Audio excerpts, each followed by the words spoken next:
I remember the day I first met Erik vividly, as if it happened just yesterday.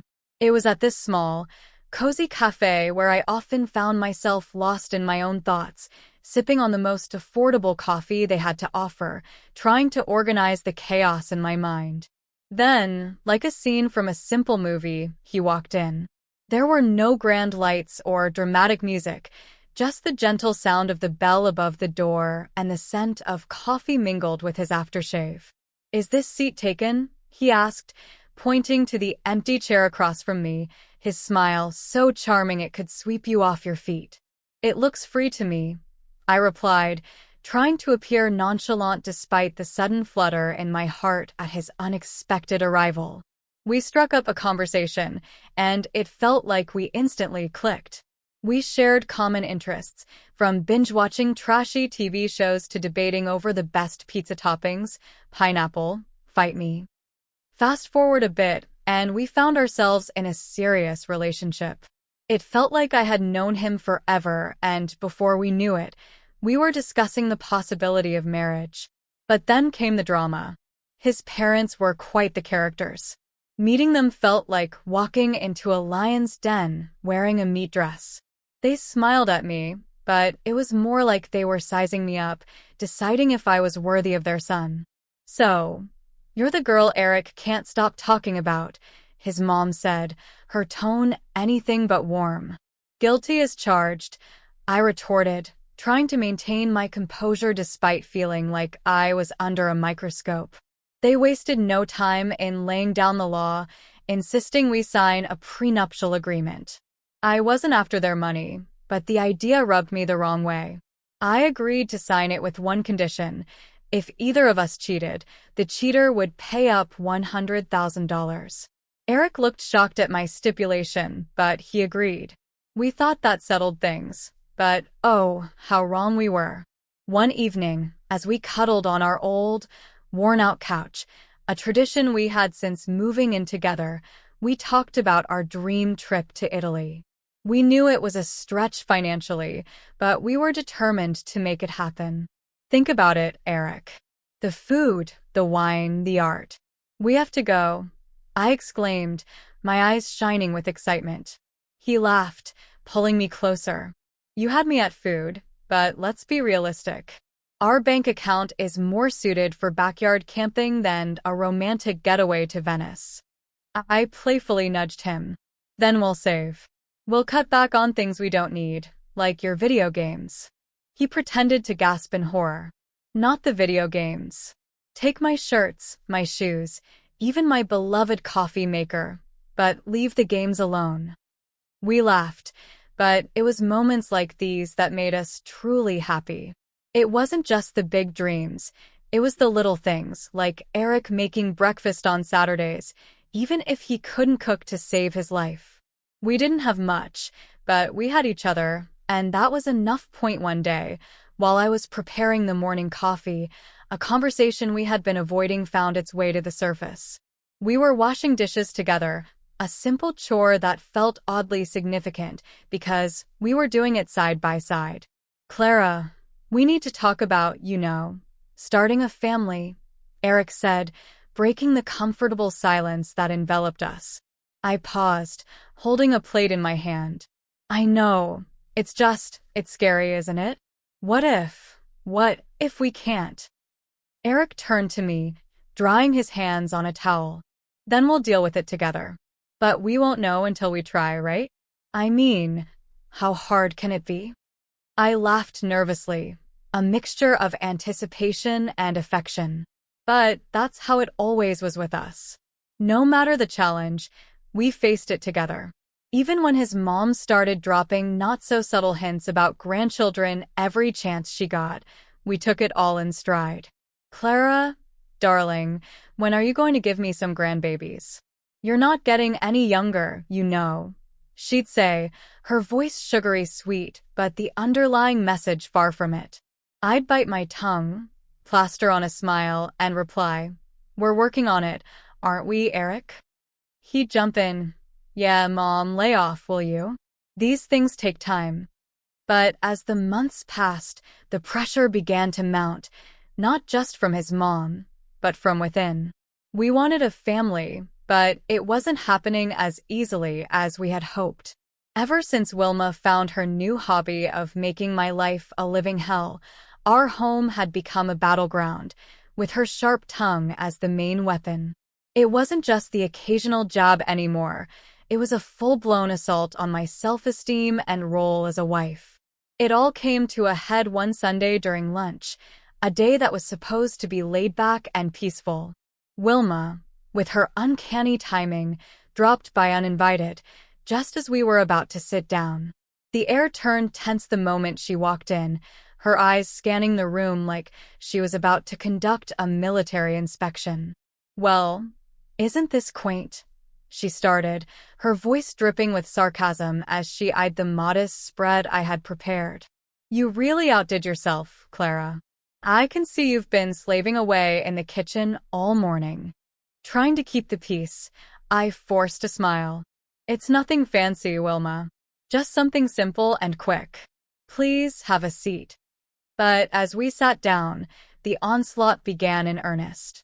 "You know, Clara," Wilma said, loading her voice with condescension, "I was talking to Mrs. Henderson the other day, and she mentioned how her grandson was just born. It got me thinking, when are you and Erik going to give me some good news? It's not like you're getting any younger." My cheeks burned with a mix of embarrassment and anger. I glanced at Erik, hoping for some support, but he was suddenly very interested in his plate. "Mom, come on," Erik finally muttered, but it was half-hearted and we all knew it. But Wilma plowed on, relentless. "Erik, dear, I don't mean to be cruel, but you're not a charity. You work hard for your money. Why waste it on Clara if she can't even do her basic duties as a wife? A cleaning service and a cook would be much more efficient, don't you think?" That's when I couldn't hold back any longer. "Wilma, I am trying my best here. It's not like I don't want to have kids. And as for the house and my cooking, well, I didn't realize marriage was a service contract." Wilma scoffed. "Well, it's not a free ride either. You have responsibilities, Clara, which are clearly not fulfilling." The room was heavy with tension, and I could feel the tears pricking at the back of my eyes. But what hurt the most wasn't Wilma's words. It was Erik's silence. He finally spoke up, but it wasn't to defend me. "Yeah, Mom has a point.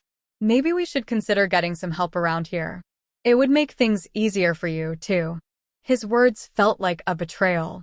It was clear, in the days that followed, I found myself navigating through this ordeal alone. Wilma's visits became more frequent, each one accompanied by sharper criticism. She'd inspect every corner of the house, pointing out every speck of dust or any pillow slightly out of place. "You call this clean?" she'd scoff. My eyes must be deceiving me, because this looks like a pigsty. Her comments about my appearance were just as cutting. "Is that what you're wearing? You know, a wife should dress to please her husband. It's no wonder Erik is always so tired. He has to come home to this." I tried to stand up for myself. "Wilma, I don't dress for Erik. I dress for myself. And he's tired because he works hard, not because of what I wear." But it was like talking to a brick wall. Wilma had made up her mind about me, and nothing I said or did would change it. What hurt the most was Erik's lack of support. Each night after his mom's departure, we'd argue. "Why won't you stand up for me, Erik? She's walking all over us, and you're just letting her," I'd plead. "Clara, she's old, set in her ways," he'd reply. "What do you want me to do? Kick my own mom out?" But it was clear that this was more than just about Wilma's disapproval. It was about us, our marriage, and whether we were strong enough to stand together or let Wilma's criticisms tear us apart. As the days turned into weeks, I realized that this wasn't just a phase. It was a full-blown siege, and if we didn't do something soon, there might not be anything left to save. The strain wasn't just felt at home, it extended to Erik himself. He started acting strangely, and it wasn't just stress from work. It was something else, something that twisted my stomach into knots. It started with the phone calls. Erik had always been open about his phone, but suddenly, he'd step out of the room every time he got a call. And it was always from the same number. John Work. Who's John Work? I asked one evening, trying to keep my voice casual. Erik flinched, a telltale sign that he was on edge. Oh, just a new guy at the office. Lots of questions, you know. But it didn't stop there.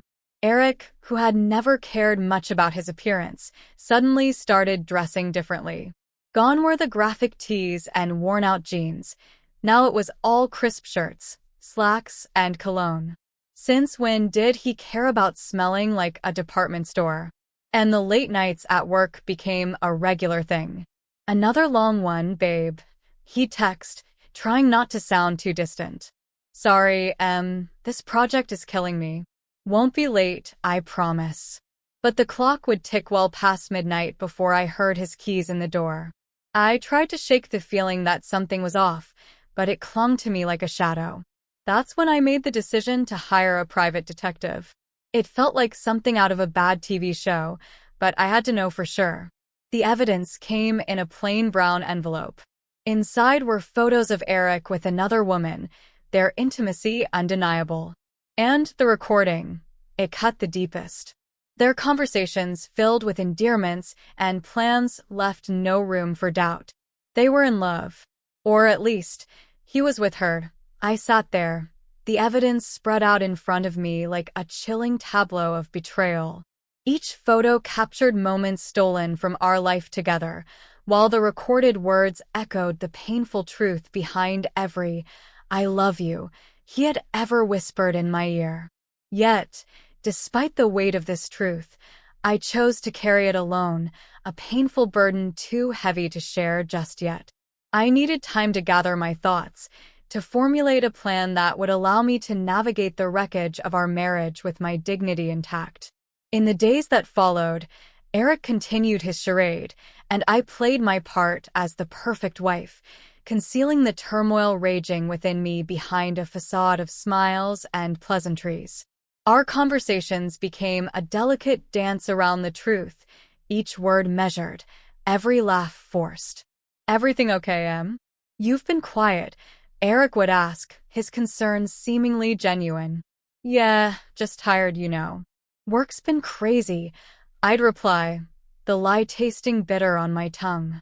Or so I thought, until I stumbled upon a conversation that shattered the fragile illusion of our marriage. Passing by the slightly ajar door to Erik's office, their voices caught my attention. Erik and his mother, Wilma, engaged in a conversation that revealed more than I was prepared to hear. I can't do this anymore, Mom. It's not just about the kids. I've lost all feeling for Clara. It's like we're roommates, not husband and wife. Erik's voice, strained and tired, drifted through the gap. Wilma's response was sharp, cutting. Of course, you feel that way. She's not given you a child. And let's be honest, what else has she brought to this marriage? Their words were like daggers, each one piercing my heart with a searing pain. They were plotting against me, using me until I was no longer of use to them, and then discarding me like yesterday's news. But their callousness sparked a fire within me, a burning desire for revenge. They thought they could manipulate me, control me. They were wrong. I wasn't just some pawn in their twisted game. A few days later, during a family dinner that felt more like a charade than a meal, Wilma brought up her upcoming birthday with that same smirk that had become all too familiar. So, Clara dear, what are you planning for my birthday? Something special, I hope, she asked, her tone dripping with false sweetness. I met her gaze, my face a mask of calm. Actually, Wilma, I was thinking of throwing you a dinner at the city's most luxurious restaurant. A night you won't forget. Her eyes lit up with greed, and she exchanged a quick, satisfied look with Erik. They thought they had me cornered, but little did they know, I was already 2 steps ahead. As the weeks passed, leading up to Wilma's 70th birthday, I meticulously planned every detail of my revenge. It was simple yet bold, like a plot straight out of a movie. Host a lavish dinner, lure them into a false sense of security, and then drop the bombshell that would shake their world to its core. But like any good plot, the devil truly resides in the details. The night before Wilma's extravagant birthday bash, the tension at home was almost palpable. Erik, seemingly oblivious to the storm brewing, lounged casually on the couch, absorbed in his phone. "Everything set for tomorrow?" he asked, not bothering to look up. "Oh, you could say that," I replied, my tone masking the turmoil inside.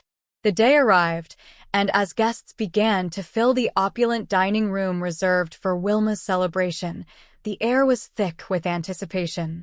My heart raced, not from nerves, but from the adrenaline of what was about to unfold. Wilma, always the center of attention, basked in the adulation, reveling in the luxury of her surroundings. "Clara, you've outdone yourself. This place is exquisite," she exclaimed, her voice loud enough for nearby tables to hear. As we all settled in, the meal proceeded with the forced merriment that often accompanies such family gatherings. Laughs were shared, stories exchanged, but underneath it all, I could feel the tension building. Then, as the dessert plates were cleared away, the waiter approached with the final act of the evening, the bill. He discreetly informed us that the dinner cost a staggering $33,000. Without missing a beat, I handed over my card, the gesture unnoticed by most. It was then that Erik, with a smirk that didn't quite reach his eyes, decided to drop his bombshell. "Clara, I think it's time everyone knew. I'm tired of this, of us. I want a divorce." His words hung in the air like a toxic cloud, suffocating all other noise in the room. Before I could even process the full weight of his statement, Wilma piped up, her voice sharp and unforgiving. "Well, then, since that's out in the open, I think it's best you leave, Clara. We're celebrating family tonight, and, well, you're no longer part of it." The room went deadly silent. Every eye was on me, waiting to see how I'd crumble. But I didn't. With a calm I didn't feel, I stood, nodded, and walked out without a word. The cool night air hit me like a slap as I made my way home, the finality of everything that had happened washing over me in waves. By the time I reached his apartment, a plan had formed. I packed my essentials, the numbness giving way to a cold resolve. This was it, the end of one life and the start of another. As I zipped the last suitcase, my phone started buzzing relentlessly, Wilma's voice screeching from the other end. "Clara, the payment didn't go through. You need to fix this now." Oh, the sweet irony. In my preparations for the inevitable, I had secured my exit strategy. I had blocked the shared account, knowing it would be the first thing Erik would try to use against me. "Sorry, Wilma, but since I'm no longer part of the family, as you so eloquently put it, I'm afraid you'll have to sort this out yourself." Her outrage was palpable even through the phone, but it was music to my ears. The chaos that unfolded was a fitting end to the farce my marriage had become. Reports came through the grapevine of the restaurant staff demanding payment, of Wilma's escalating tantrums, and eventually, the arrival of the police to calm the storm she had become. In the end, it was Erik and his relatives who had to pull together the money to settle the bill, a poetic justice for the betrayal and humiliation they had subjected me to. The morning after the dinner disaster felt like waking up to the aftermath of a storm. I had my plan, my resolve, and a set of divorce papers in my hand as I made my way back to what used to be our shared home for the last time. As I stepped through the door, the tension in the air was suffocating, thick enough to slice with a knife. Erik and Wilma stood there, looking like they had been at each other's throats. The sight of me seemed to unite them in hostility. "You've got some nerve showing up here after last night," Erik spat out, his face contorted with anger and disbelief. Wilma, ever the viper, added her poison. Ungrateful wretch. You embarrassed us in front of the whole city. Do you know how humiliating it was to have the police calm me down? People were laughing, filming. I met their fury with a calm I didn't feel. Embarrassed? You think that's your biggest problem right now? I tossed the divorce papers on the table, the photos of Erik's infidelity on top. You should be more concerned with this. The color drained from Erik's face as he picked up the photos, his mother peering over his shoulder. Their outrage turned to shock, then to panic as they realized the extent of what I had. And let's not forget the prenup, shall we? I continued, my voice steady. You cheat, you pay. $100,000 to be exact. Wilma's face twisted into a snarl. You wouldn't dare. You can't do this to us. Oh, but I can and I will. My tone was cold, final. Finally, the reality of the situation dawned on Erik. Please, let's talk about this. We can fix it. I couldn't help but laugh, bitter and hard. Fix it? You think you can just undo everything with a few words? No. Erik, it's done. Wilma, ever the manipulator, tried to soften her approach, her voice dripping with false concern. Clara, darling, think about what you're doing. This will ruin us. That ship has sailed, Wilma. You should have thought about that before. The begging turned to pleading, their words a desperate scramble to salvage what they could. But my mind was made up. I was done being the victim, done with their lies and manipulations. In the end, Erik had no choice but to borrow the money from his parents to pay me. As I left that house for the last time, check in hand, I felt a weight lift off my shoulders. After everything went down, I used the payout from Erik to put a down payment on a small but cozy place of my own. It's funny how much peace you can find in the walls of a place that's just yours, where every nook feels like a sanctuary from the chaos of the past. Life's quieter now, and I like it that way. I've got a job that keeps me busy, friendly neighbors who nod and smile, and a little garden that's all mine to tend to. But every once in a while, the grapevine tosses a juicy bit my way about Erik and Wilma. Just the other day, I was grabbing coffee from the corner spot where locals hang out, and I bumped into someone from the old neighborhood. After the usual pleasantries, they leaned in, their voice dropping to a conspiratorial whisper. Hey, have you heard about the latest drama with your ex and his mom? I couldn't help but raise an eyebrow, a mix of curiosity and detachment taking hold. Can't say that I have. Do tell. Well, they started, clearly savoring the moment. It seems Wilma's not too pleased with Erik's new girlfriend. Word is, they're at it like cats and dogs. Makes your situation look like a walk in the park.